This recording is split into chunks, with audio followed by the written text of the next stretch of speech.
దాదాపు ఒక 8-9 సంవత్సరాల క్రితం ఒకసారి నేను తిరుమల దర్శనానికి వచ్చాను. స్వామివారి దర్శనం అయిపోయిన తర్వాత యువతల వైపు గుమ్మంలోంచి, వైకుంఠ ద్వారం వైపు ఉన్న గుమ్మంలోంచి బయటికి వెళ్ళిపోయాను. బయటికి వెళ్ళిపోతుంటే అక్కడ ఉన్న మెట్ల మీద కూర్చుని ఒక పెద్ద ఆయన ఏడుస్తున్నాడు.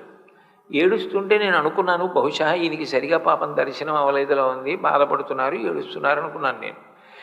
ఆయనతో కోడలుంది, కొడుకున్నాడు. నాన్నగారు ఎందుకు ఏడుస్తున్నారు అన్నాడు.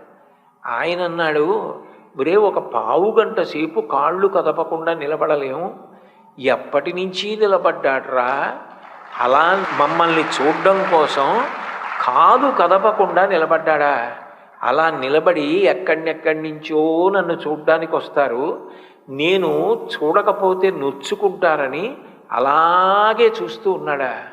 ఎంత కాళ్ళు నొప్పెడతాయిరా, ఒక్కసారి అవకాశం ఇస్తే కాళ్ళు పట్టాలనుందిరా, ఎంత కాళ్ళు నొప్పి